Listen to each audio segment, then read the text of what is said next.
જો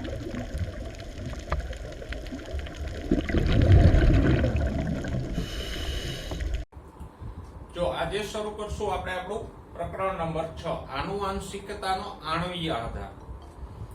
પાંચમા પ્રકરણમાં આપણે મેન્ડલના આનુવંશિકતાના નિયમો ભણી ગયા.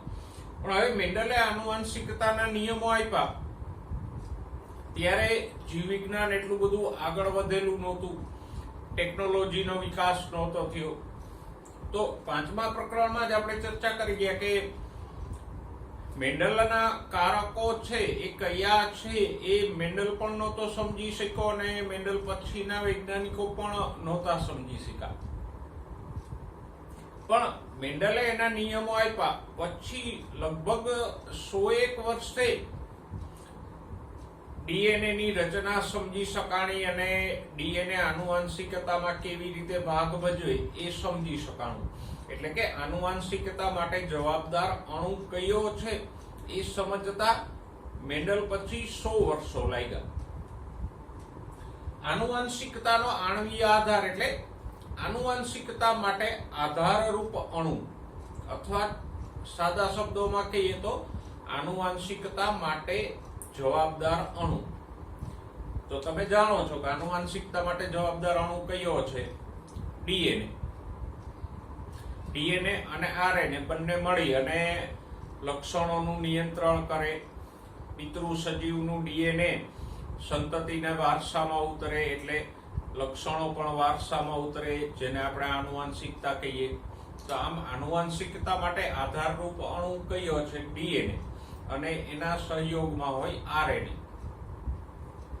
તો આપણે આ ચેપ્ટરમાં એનો જ અભ્યાસ કરવાનો છે. ડીએનએ ની રચના વગેરે ભણશું, આરએનએ સંબંધિત ચર્ચા કરશું. એ બધી ચર્ચા આપણે આ ચેપ્ટરમાં કરશું.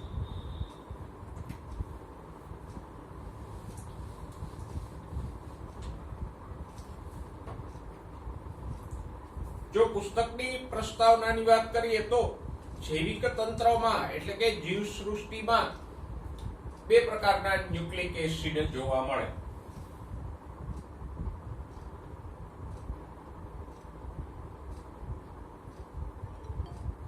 જૈવિક તંત્રો એટલે આપણે કહી શકીએ જીવ સૃષ્ટિ સરળ રીતે.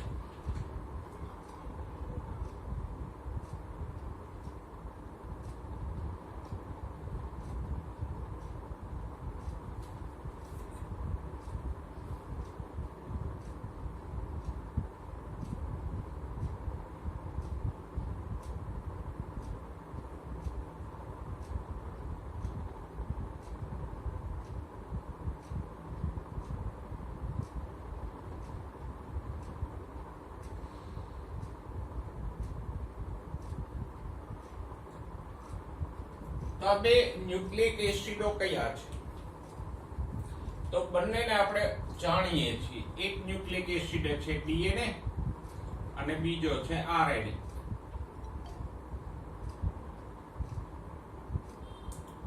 ડીએનએ જેનું પૂરું નામ થાય ડીઓક્સી રિબોઝ ન્યુક્લિક એસિડ.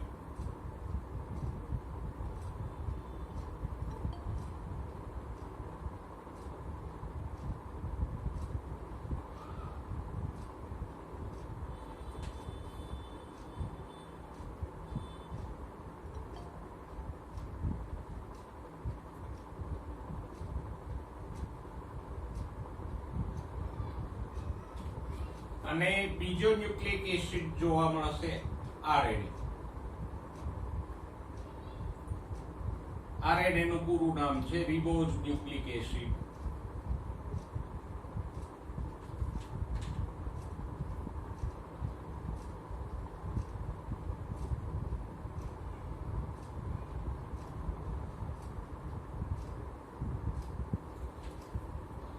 બરાબર.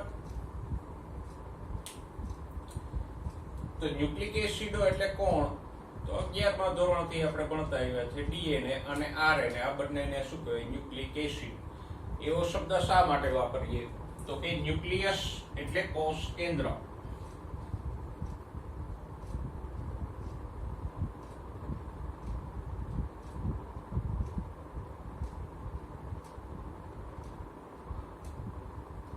અને ન્યુક્લિક એસિડ એટલે કોષ કેન્દ્રમાં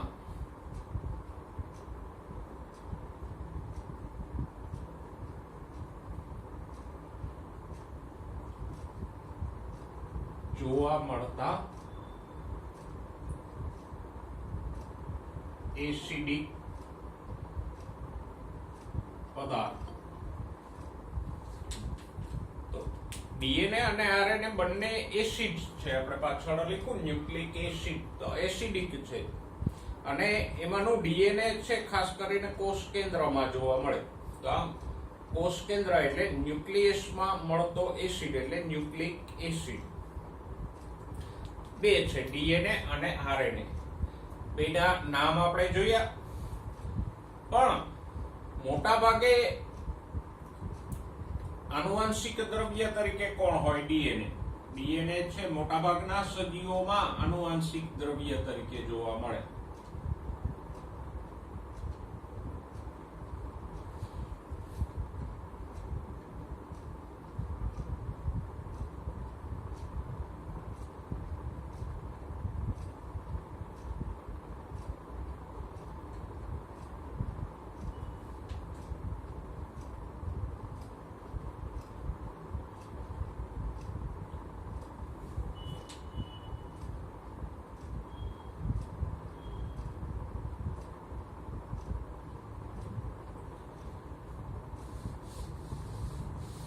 આરએનએ સજીવોમાં હોય છે ખરો, પણ મોટાભાગે આનુવંશિક દ્રવ્ય તરીકે નથી વર્તતું. આરએનએ ફક્ત કેટલાક વાયરસમાં જ આનુવંશિક દ્રવ્ય તરીકે કામ કરે.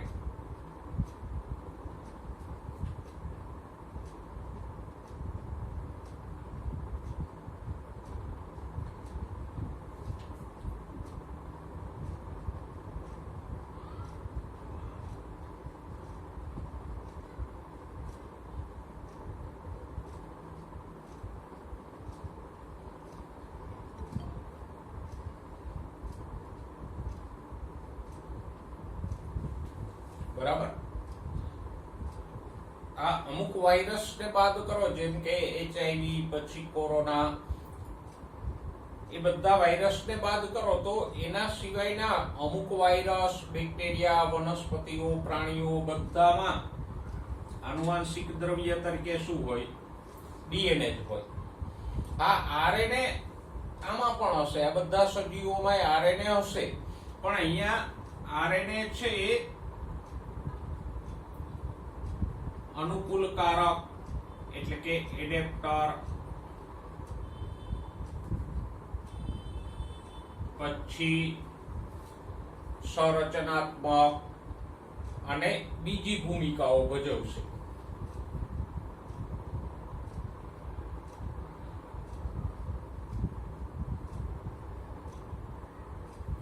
સંદેશવાહક,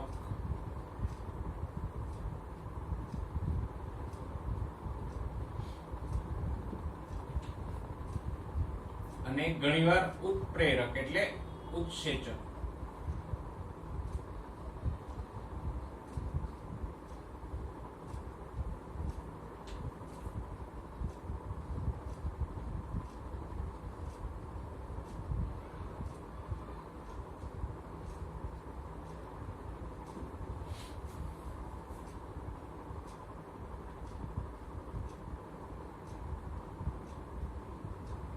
એટલે જે સજીવોમાં આનુવંશિક તરીકે ડીએનએ છે, આનુવંશિક દ્રવ્ય તરીકે, એમાં આરએનએ હોય ખરો, પણ ત્યાં આરએનએ અનુકૂલકારક, સંરચનાત્મક, સંદેશવાહક કે ઉત્પ્રેરક એટલે ઉત્સેચક તરીકે કામ કરે.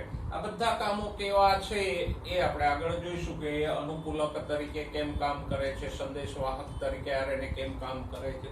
એ બધી માહિતી આપણે આ ચેપ્ટરમાં મેળવશું. બરાબર. કારણ કે આ પ્રકરણમાં આપણે આ બંને અણુઓ અને એના કાર્ય વિશે જ ભણવાનું છે. તો ચેપ્ટરમાં આપણે કયા કયા મુદ્દાઓ ભણશું એનો જરા ખ્યાલ મેળવી લઈએ. એક તો ડીએનએ આરએનએ ની રચના ભણશું,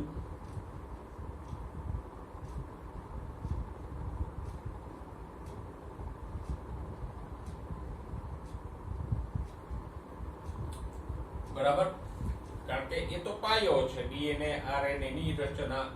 પછી ડીએનએ નું સ્વયંજનન ભણશું.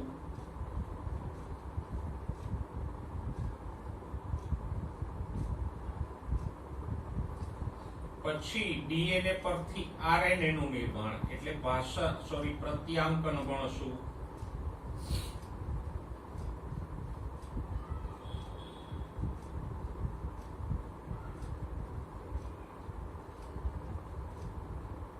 ડીએનએ પરથી આરએનએ બને એને કહેવાય પ્રત્યાંકન.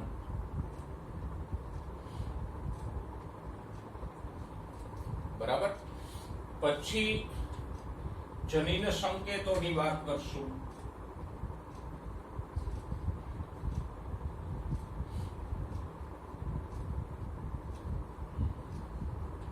પછી આરએનએ પરથી પ્રોટીનનું નિર્માણ.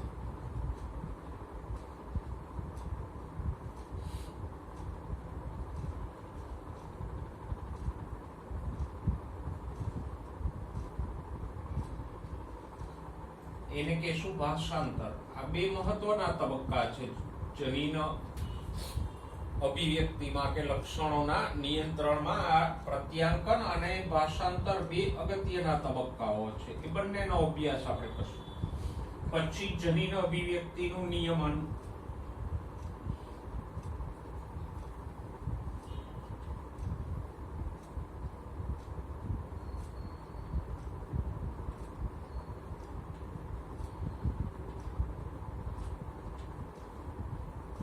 આ બધી પાયાની બાબતો આપણે ભણશું કે જે આનુવંશિકતાના આણ્વીય આધાર સાથે સંકળાયેલી છે, અથવા તો ડીએનએ કેવી રીતે કાર્ય કરે અને કેવી રીતે લક્ષણોનું નિયંત્રણ, અભિવ્યક્તિ વગેરે કરે, એના માટે આ બધી બાબતોનો અભ્યાસ જરૂરી છે અને આપણે સવિસ્તાર આ બધી વસ્તુઓને ચેપ્ટરમાં જોઈશું. એનાથી આગળ જે છેલ્લા અમુક વર્ષોમાં માનવ જનીન સંકુલ એટલે કે હ્યુમન જીનોમ ના અભ્યાસનો જે પ્રોજેક્ટ થયો હતો એનો આખો ખ્યાલ પણ મેળવશું આપણે.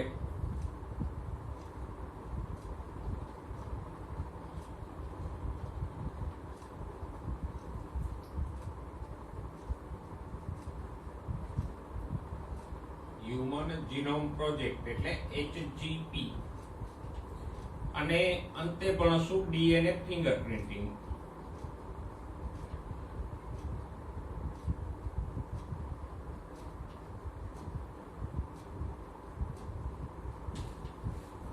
તો પ્રકરણ થોડું લાંબુ છે અને એમાં આપણે આ બધા મુદ્દાઓનો સમાવેશ કર્યો છે, એ આપણે જોઈશું. પણ પાયાનો ખ્યાલ એ મેળવી લો કે ન્યુક્લિક એસિડ્સ એટલે કોણ, તો કે ડીએનએ અને આરએનએ. અને આ ડીએનએ અને આરએનએ બંને આનુવંશિકતામાં મહત્વનો ભાગ ભજવતા અણુઓ છે. એ પૈકી ડીએનએ નું પૂરું નામ શું છે? ડીઓક્સીરિબોન્યુક્લિક એસિડ. અને મોટાભાગના સજીવોમાં આનુવંશિક દ્રવ્ય તરીકે ડીએનએ હોય. આરએનએ નું પૂરું નામ શું છે? Ribonucleic acid. પણ એ ફક્ત થોડાક વાયરસમાં જ આનુવંશિક દ્રવ્ય તરીકે જોવા મળે. બાકીના સજીવોમાં એ હોય છે ખરું, પણ ત્યાં આનુવંશિક દ્રવ્ય તરીકે નથી ભાગ ભજવતું. આરએનએ ત્યાં અનુકૂલક તરીકે, સંદેશવાહક તરીકે, રચનાત્મક અને ઉત્પ્રેરક તરીકે કાર્યો કરતું હોય છે. હવે જો ડીએનએ ની રચનાની વાત કરીએ, કારણ કે પ્રકરણ જ આખું ડીએનએ આરએનએ આધારિત છે, તો પછી પહેલા તો એની રચના આપણે ભણીએ, તાજી કરી લઈએ, તો આપણને આગળ અભ્યાસ સરળ રહે. હવે ડીએનએ એટલે કે ડીઓક્સીરિબોન્યુક્લિક એસિડ છે, એ ન્યુક્લિયોટાઇડનો પોલિમર છે. ડીએનએ ન્યુક્લિયોટાઇડ્સનો પોલિમર છે.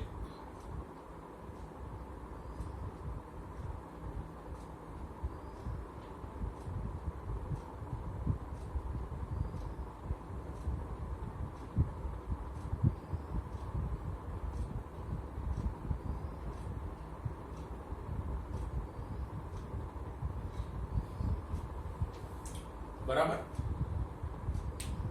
તો પોલિમર મીન્સ શું? તો તમે જાણો છો, પોલિમર એટલે ઘણા બધા અણુઓ એક શૃંખલામાં જોડાઈ જાય તો એ શૃંખલાને આપણે શું કહીએ? પોલિમર. પોલી એટલે ઘણા. તો આમ ઘણા બધા ન્યુક્લિયોટાઇડ્સ એક શૃંખલામાં જોડાઈ જાય તો એ શું થયો? ન્યુક્લિયોટાઇડનો પોલિમર. જેમ ઘણા બધા ગ્લુકોઝ એક લાઈનમાં જોડાઈ જાય તો એ ગ્લુકોઝનો પોલિમર થયો. તો અહીંયા ન્યુક્લિયોટાઇડનો પોલિમર મીન્સ ડીએનએ માં ન્યુક્લિયોટાઇડ નામના અણુઓની આખી લાંબી શૃંખલા હોય. એ આપણે જોઈએ કે ન્યુક્લિયોટાઇડ કેવો હોય ને એની શૃંખલા કેમ બને એ તાજું કરીએ.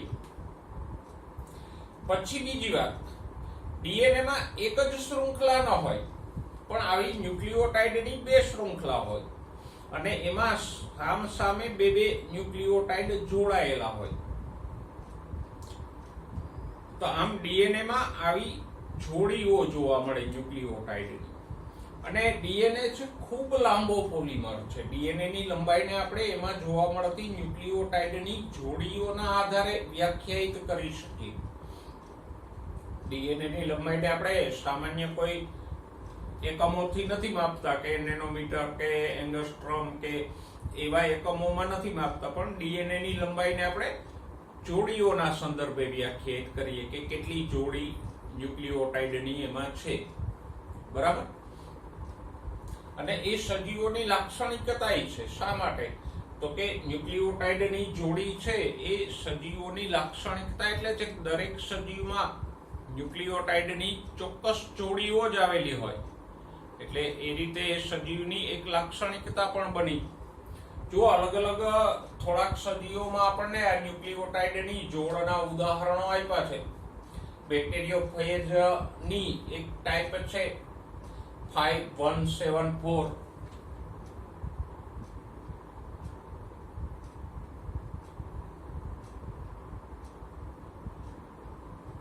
બેક્ટેરિયોફેજ એક વાયરસ છે અને વાયરસના અલગ અલગ સ્ટ્રેન કે ટાઈપ્સ હોય એમાંની એક છે 5174.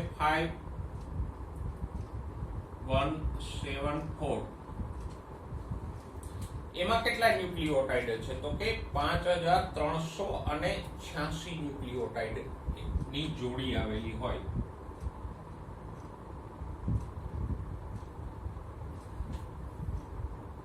જોડને આપણે કહીશું બેઝ પેર, બીપી એટલે બેઝ પેર. પછી બેક્ટેરિયોફેજની બીજી ટાઈપ છે લેમડા.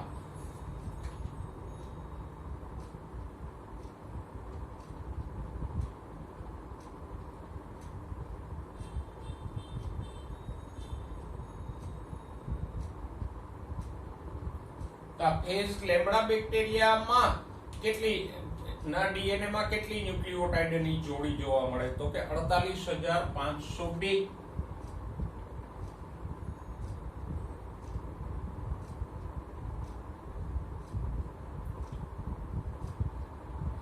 મીન્સ કે એના ડીએનએ માં આ એક ન્યુક્લિયોટાઇડની એક જોડી, બીજી જોડી, ત્રીજી જોડી, ચોથી જોડી એમ 48502 જોડી હોય. મતલબ કે ડીએનએ ની બે શૃંખલામાં 48502 ન્યુક્લિયોટાઇડની આમ શૃંખલા હોય. એવી બે શૃંખલાઓ સામસામે જોડાયેલી હોય. ઓકે. પછી ઇકોલાઈ બેક્ટેરિયા, ઇસ્ટેરેસિયા કોલાઈ.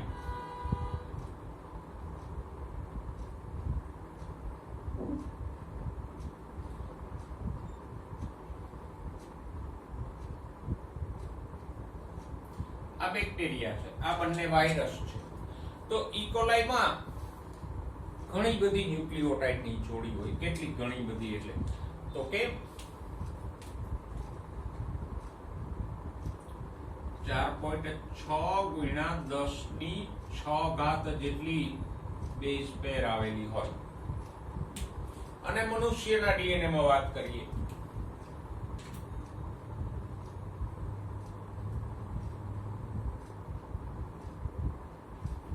તો મનુષ્યના એકકીય ડીએનએ માં હોય, એટલે એકકીય મીન્સ 23 રંગસૂત્રોના ડીએનએ માં 23 જોડી નહીં,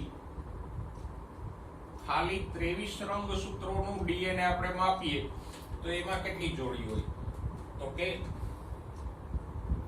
3.3 ગુણ્યા 10 ની 10 ઘાત એટલે કે 3.3 અબજ જેટલી નાઇટ્રોજન બેઝની જોડીઓ હોય. સોરી 10 ની 9 ઘાત અબજ એટલે. તો જો આના ઉપરથી આપણને એક અંદાજ આવે એ કે ડીએનએ છે ખૂબ લાંબો અણુ છે. જો 3.3 ગુણ્યા 10 ની 9 ઘાત જેટલી જોડી જેટલા ન્યુક્લિયોટાઇડ એટલે કેવડો લાંબો અણુ છે. આટલા મોનોમર્સ જોડાયેલા હોય એક શૃંખલામાં, બરાબર. એટલે આમ આ બધા આંકડાઓ ઉપરથી આપણને આઈડિયા આવે કે ડીએનએ ખૂબ લાંબો અણુ છે.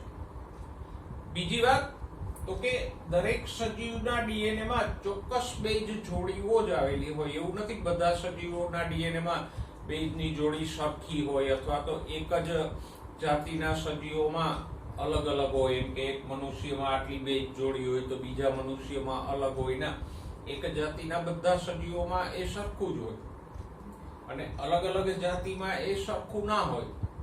તો આમ બેઝ જોડી છે સજીવોની લાક્ષણિકતા પણ છે. ઓકે, આપણે થોડીક ડીએનએ વિશે પ્રાથમિક ચર્ચા કરી કે ડીએનએ ન્યુક્લિયોટાઇડ્સનો પોલિમર છે અને ખૂબ લાંબો પોલિમર છે. સજીવના ડીએનએ માં આવી ન્યુક્લિયોટાઇડની ઘણી બધી જોડીઓ આવેલી હોય. જો હવે જોઈએ ડીએનએ ની રચના, પણ આપણે હમણાં જ વાત કરી કે ડીએનએ નો એકમ કોણ છે? ન્યુક્લિયોટાઇડ. ડીએનએ ની જે લાંબી શૃંખલા છે એ શેની બનેલી છે? તો કે ઘણા બધા ન્યુક્લિયોટાઇડ જોડાવાથી શૃંખલા બનેલી છે. તો પછી સ્વાભાવિક છે પહેલા આપણે ન્યુક્લિયોટાઇડ ની રચના સમજી લઈએ તો આગળ ડીએનએ ની રચના સહેલાઈથી સમજાય. તો પહેલા ન્યુક્લિયોટાઇડ ની રચના ભણીએ. કારણ તો કે ડીએનએ નો એકમ જ છે ડીઓક્સી ન્યુક્લિયોટાઇડ નામનો અણુ. તો એની રચના પહેલા જોઈએ. જો કોઈ પણ ન્યુક્લિયોટાઇડ હોય એમાં 3 ઘટકો હોય. ન્યુક્લિયોટાઇડ નો પહેલો ઘટક છે પેન્ટોઝ શર્કરા.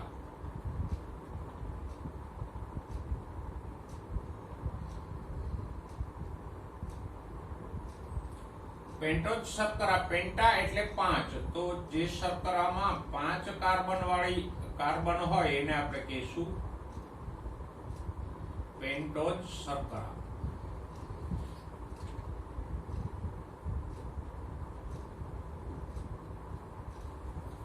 બરાબર. તો ન્યુક્લિયોટાઇડ નો પહેલો ઘટક છે પેન્ટોઝ શર્કરા એટલે 5 કાર્બન યુક્ત શર્કરા. પણ હવે શર્કરા હોય બે પ્રકારની હોય.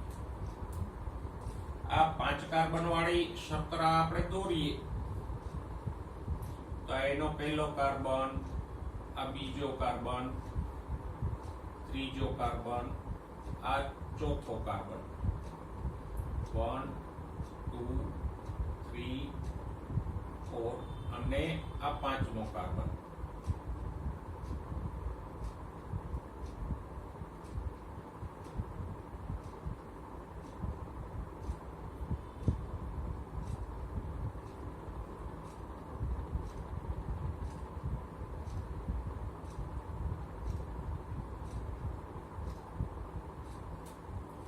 તો આમ 5 કાર્બન વાળી શર્કરા એ ન્યુક્લિયોટાઇડ નો પહેલો ઘટક છે.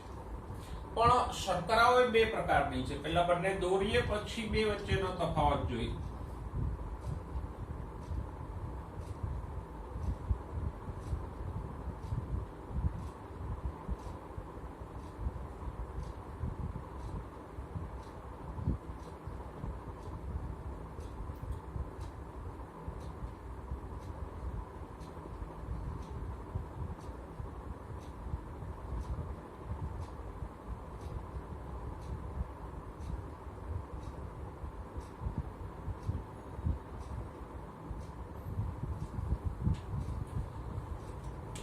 જો બે વચ્ચે તફાવત ક્યાં છે? તો કે અહીંયા બીજા કાર્બન ઉપર. આ પહેલો કાર્બન, આ બીજો કાર્બન. અહીંયા પણ આ પહેલો કાર્બન, આ બીજો કાર્બન.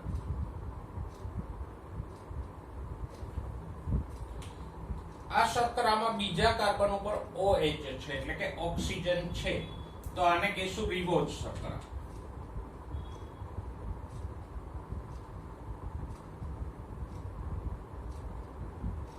પેન્ટોઝ છે એનો પ્રકાર છે, પણ રિબોઝ એનું નામ છે. આ શર્કરા 5 કાર્બન વાળી જ છે. ફક્ત એક જ છે આ બંનેમાં કે બીજા કાર્બન ઉપર અહીંયા ઓક્સિજન નથી, તો આને કહીશું ડીઓક્સી રિબોઝ શર્કરા.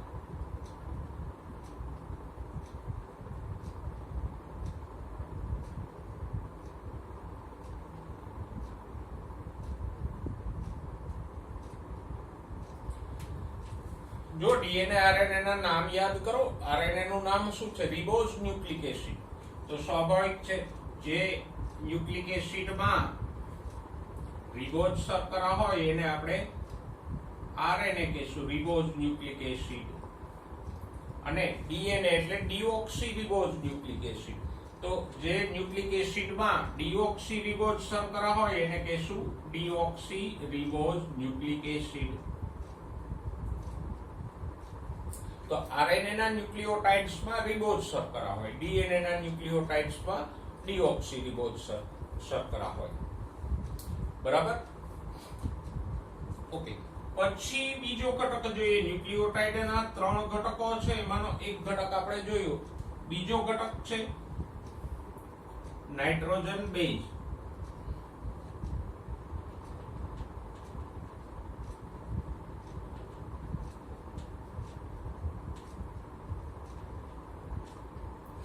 નાઇટ્રોજન બેઝ છે એ નાઇટ્રોજન યુક્ત ચક્રીય અણુઓ છે. બરાબર? અને નાઇટ્રોજન બેઝ પણ 2 પ્રકારના છે.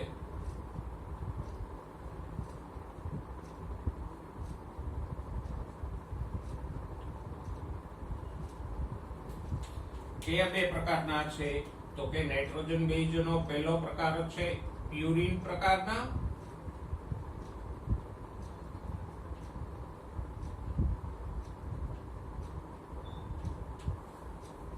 અને બીજો પ્રકાર છે પિરિમિડિન પ્રકારના. તો આમ નાઇટ્રોજન બેઝ ને આપણે 2 પ્રકારમાં વહેંચી શકીએ, પ્યુરિન અને પિરિમિડિન.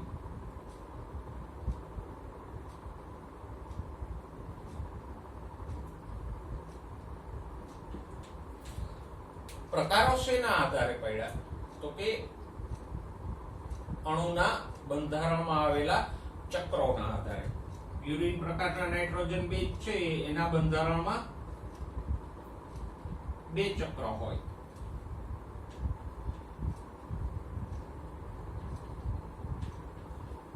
જ્યારે પિરિમિડિન છે એક જ ચક્ર ધરાવે, એક જ રિંગ ધરાવે.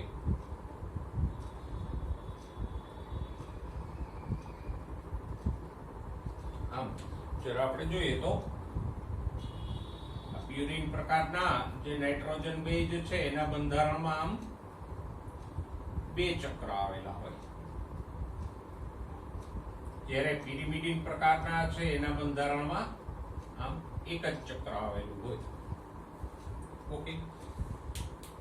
કુલ 5 નાઇટ્રોજન બેઝ પૈકી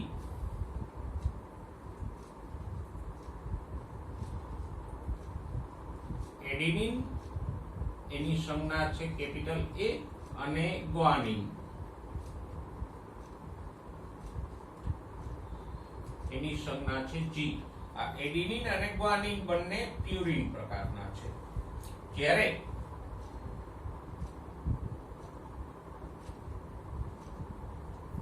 સાઇટોસિન જેની સંજ્ઞા છે C, બરાબર, થાઇમિન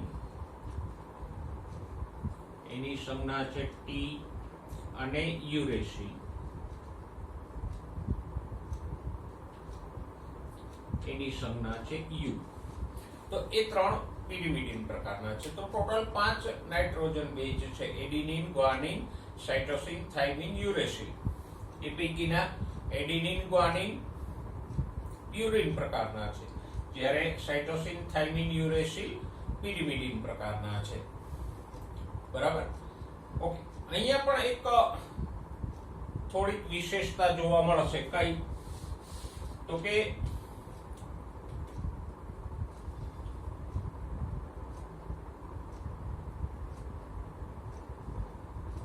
ડીએનએ માં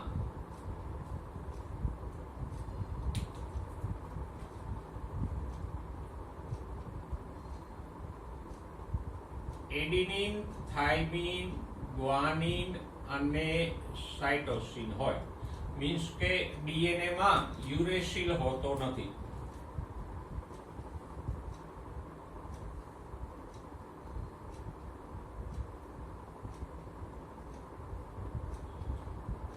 ATGC છે તો એનો અર્થ એ થયો કે યુરેસિલ એટલે કે યુ હોતો નથી.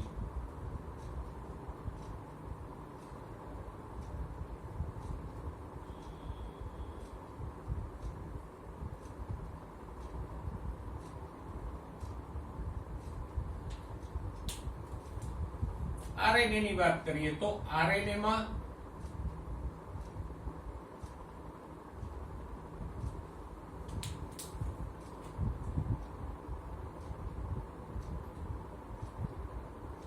AUGC હોય, એડિનિન, યુરેસિલ, ગ્વાનિન અને સાઇટોસિન હોય. આમ મેં એટલે લખ્યા છે કે જોડી આ જ પ્રમાણે બનશે. એડિનિન ની સામે થાઇમિન જ જોડાશે અને પેલી આપણે હમણાં ન્યુક્લિયોટાઇડ ની જોડીની વાત કરી ગયા ને, તો એડિનિન ની સામે થાઇમિન જોડે, ગ્વાનિન સામે સાઇટોસિન જોડે. આરએનએ માં એડિનિન, યુરેસિલ, ગ્વાનિન, સાઇટોસિન હશે. તો એનો અર્થ એ થયો કે આરએનએ માં થાઇમિન નથી હોતો.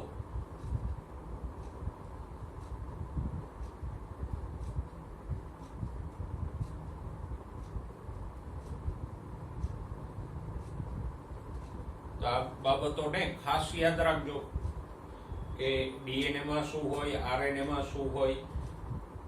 હવે ન્યુક્લિયોટાઇડ નો ત્રીજો ઘટક એની વાત કરીએ. એ છે ફોસ્ફેટ.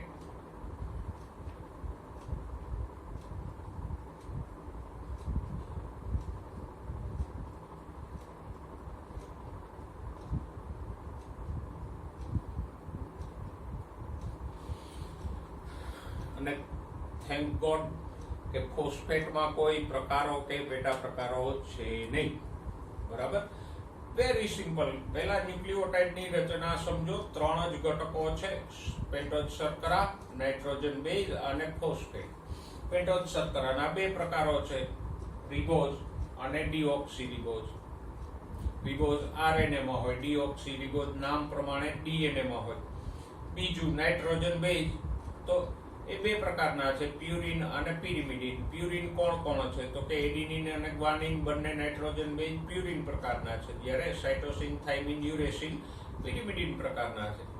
ડીએનએ માં ATGC હોય, એટલે કે એડિનિન, થાઇમિન, ગ્વાનિન, સાઇટોસિન હોય, પણ યુરેસિલ હોતો નથી. આરએનએ માં AUGC હોય, એટલે કે થાઇમિન હોતો નથી. અને ત્રીજો ઘટક ફોસ્ફેટ, તો એમાં તો કોઈ પ્રકાર પેટા પ્રકારો કંઈ વિશેષ છે નહીં. અને આ બધી બાબતો આપણે ધોરણ 11 ના પ્રકરણ નંબર 9 માં ભણી ગયા છીએ. ઓકે, તો આ આપણે ન્યુક્લિયોટાઇડના ઘટકો જોયા, 3 ઘટકો: શર્કરા, નાઇટ્રોજન બેઝ અને ફોસ્ફેટ સમૂહ. હવે આગળ આ અણુઓને જોડી અને એમાંથી ન્યુક્લિયોટાઇડનું નિર્માણ કરશું.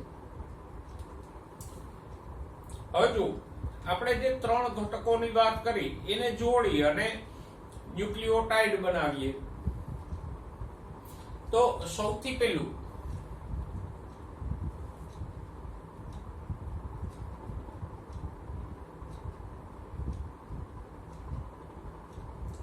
શર્કરાના પ્રથમ કાર્બન સાથે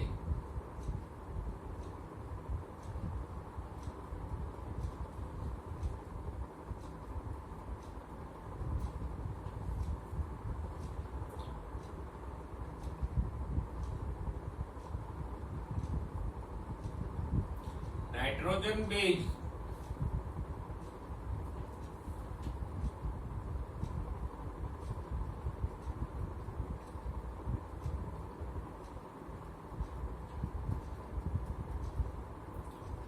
એન ગ્લાયકોસિડિક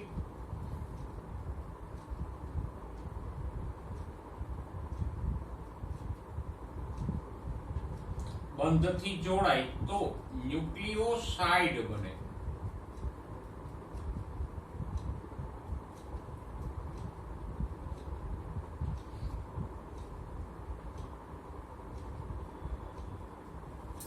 જે ન્યુક્લિયોસાઇડ હો, ન્યુક્લિયોટાઇડ નહીં.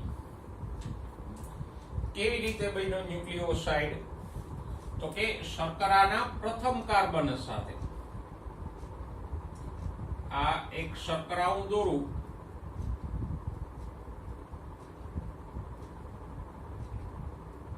અહીંયા હશે પહેલો કાર્બન, અહીંયા બીજો, ત્રીજો, ચોથો અને આ પાંચમો કાર્બન.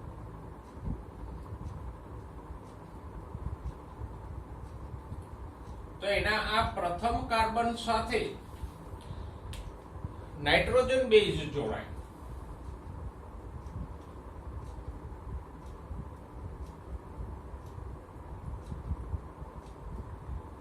કોઈ પણ એક નાઇટ્રોજન બેઝ, દાખલા તરીકે આ થાઇમીન જોડાયેલો છે, સાઇટોસિન રાખીએ, ચલો આ સાઇટોસિન જોડાયેલો છે, એડિનિન હોઈ શકે, ગ્વાનિન હોઈ શકે, કોઈ પણ હોઈ શકે. તો આ શર્કરાના પ્રથમ કાર્બન સાથે નાઇટ્રોજન બેઝ જોડાય અને કયા બંધથી જોડાય? તો કે બંધનું નામ છે એન ગ્લાયકોસિડિક બંધ.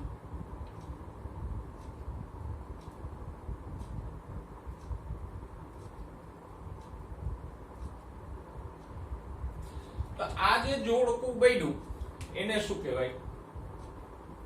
ન્યુક્લિયોસાઇડ. તો સિમ્પલ છે, ન્યુક્લિયોસાઇડ મીન્સ શર્કરા વત્તા નાઇટ્રોજન બેઝ, તો ન્યુક્લિયોસાઇડ. ઓકે, હવે એના પ્રકારોની વાત લઈ લે કે આપણી પાસે શર્કરાઓ બે છે અને નાઇટ્રોજન બેઝ તો 5 છે. તો જુદી જુદી શર્કરા અને જુદા જુદા નાઇટ્રોજન બેઝ જોડાય તો પછી ન્યુક્લિયોસાઇડ પણ અલગ અલગ બને કે નહીં? દાખલા તરીકે જુઓ, આ રિબોઝ શર્કરા છે. એવી જ રીતે ડીઓક્સીરિબોઝ શર્કરાના પ્રથમ કાર્બન સાથે પણ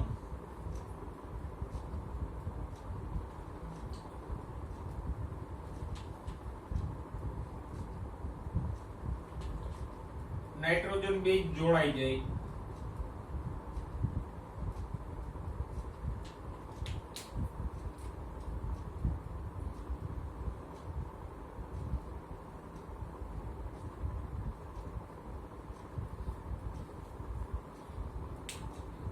તો આ ન્યુક્લિયોસાઇડ અને આ ન્યુક્લિયોસાઇડ બે તો જુદા થયા, કારણ કે આમાં શર્કરા રિબોઝ છે, આમાં ડીઓક્સીરિબોઝ શર્કરા છે. આવો ન્યુક્લિયોટાઇડ આરએનએ માં હશે, આવો ન્યુક્લિયોસાઇડ ડીએનએ માં હશે. તો આમ શર્કરાઓ અલગ અલગ છે. પછી હજી વેરિએશન થાય શર્કરાના આધારે. તો રિબોઝ ન્યુક્લિયોસાઇડ અને ડીઓક્સીરિબોઝ ન્યુક્લિયોસાઇડ આપણે કીધા. પણ અહીંયા ધારો કે આ શર્કરા સાથે સાઇટોસિન ને બદલે એડિનિન જોડાઈ જાય તો એ ન્યુક્લિયોસાઇડ બદલાઈ જશે, થાઇમિન જોડાઈ જાય. એવી જ રીતે અહીંયા પણ સાઇટોસિન ને બદલે કોઈમાં એડિનિન હોય, ગ્વાનિન હોય, થાઇમિન હોય. તો આમ બે પ્રકારની શર્કરાઓ અને 5 પ્રકારના નાઇટ્રોજન બેઝને કારણે ન્યુક્લિયોસાઇડ જુદા જુદા બનશે. કયા કયા બને જોઈએ એક કોષ્ટકથી જ.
જો પહેલા આપણે અહીંયા નાઇટ્રોજન બેઝ ના નામ લખી લઈએ.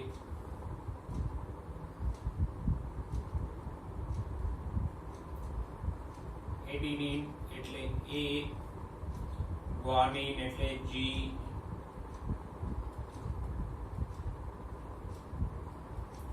સાઇટોસિન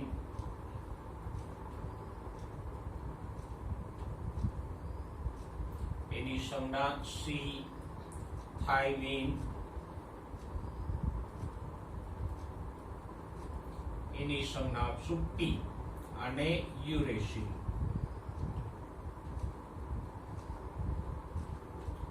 એની સંજ્ઞા U. હવે એડિનિન અને રિબોઝ શર્કરા જોડાય તો જે નાઇટ્રોજન બેઝ બનશે એનું નામ શું આપશું? સોરી, જે ન્યુક્લિયોસાઇડ બનશે એને નામ આપશું આપણે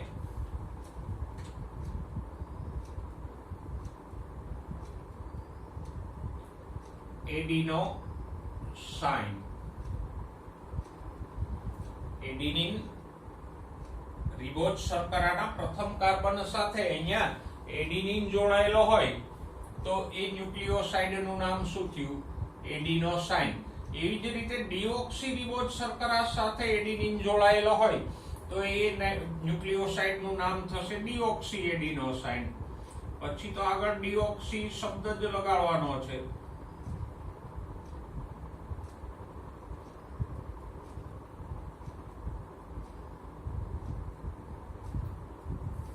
બરાબર. એવી જ રીતે રિબોઝ શર્કરાના પ્રથમ કાર્બન સાથે ગ્વાનિન જોડાય તો જે ન્યુક્લિયોસાઇડ બને એ ગ્વાનોસાઇન.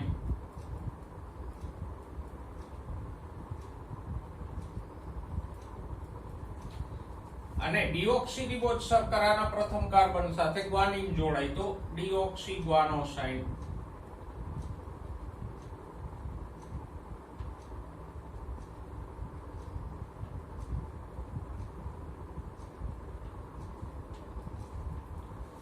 પછી રિબોઝ શર્કરા સાથે સાઇટોસિન જોડાય તો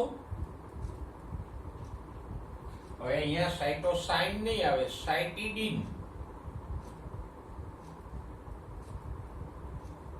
કારણ કે આ ત્રણેય પિરિમિડિન છે એટલે પાછળ લગાડશું પિરિમિડિન નો ડિન. યુરિનમાં સાઇન આવશે, પિરિમિડિન હશે તો પિરિમિડિન નો ડિન લગાડશું પ્રત્યે. આ ડીઓક્સીસાઇટિડિન.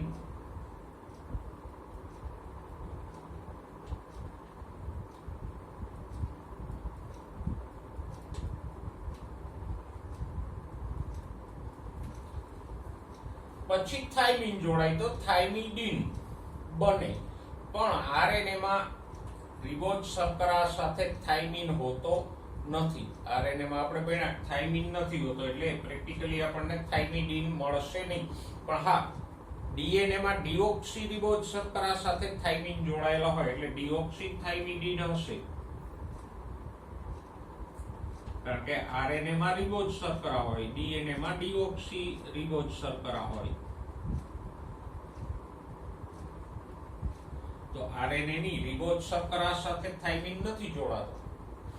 એ જ રીતે યુરેસિલ જોડાય રિબોઝ શર્કરા સાથે તો યુરિડિન.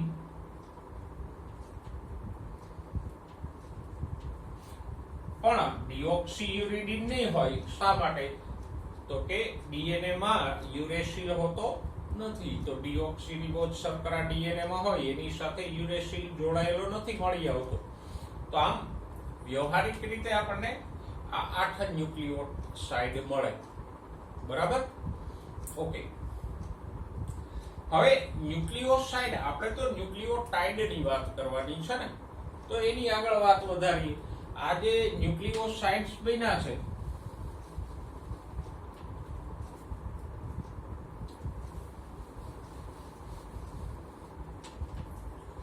એમાં બે જ ઘટકો આવ્યા ને, શર્કરા અને નાઇટ્રોજન બેઝ. ત્રીજો ઘટક ફોસ્ફેટ તો આવ્યો નથી, તો એ પણ આવશે. જુઓ,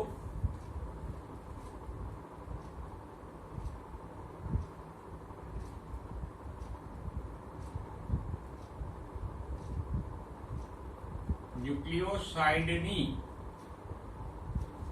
જો આ શબ્દભેદ સમજો, ન્યુક્લિયોસાઇડ અને ન્યુક્લિયોટાઇડ.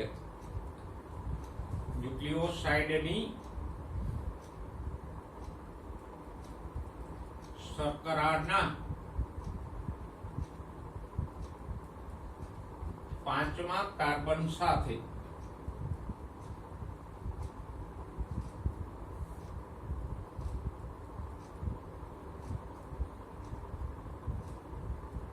ફોસ્ફેટ સમૂહ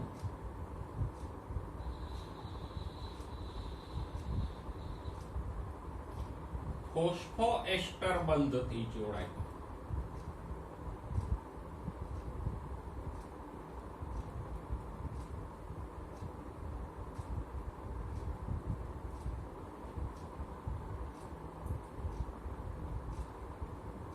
તો ન્યુક્લિયોટાઇડ બને.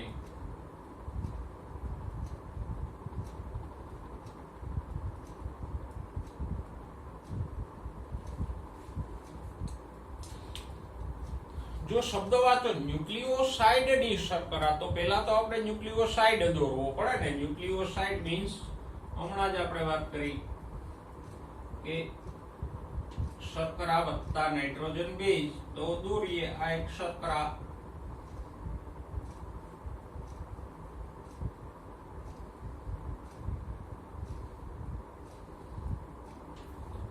બરાબર. એના પ્રથમ કાર્બન સાથે આ એક નાઇટ્રોજન બેઝ આપણે જોડીએ. કોઈ પણ અત્યારે મહત્વનું નથી એડિનિન છે, ગ્વાનિન છે, કોણ છે. બરાબર. તો આ ન્યુક્લિયોસાઇડ એની શર્કરાનો આ 5મો કાર્બન.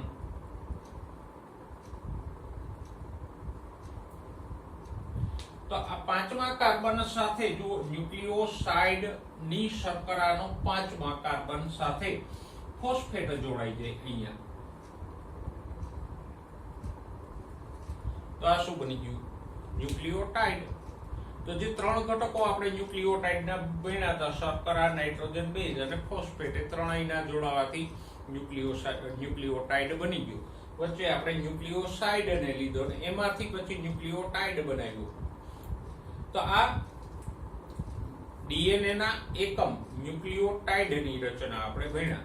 અને જેવી રીતે 8 ન્યુક્લિયોસાઇડ મળી આવે તો પછી ન્યુક્લિયોટાઇડ પણ 8 જ મળશે. કારણ કે ન્યુક્લિયોટાઇડ શું છે? ન્યુક્લિયોસાઇડમાં ફોસ્ફેટ ઉમેરાઈ જાય તો ન્યુક્લિયોટાઇડ.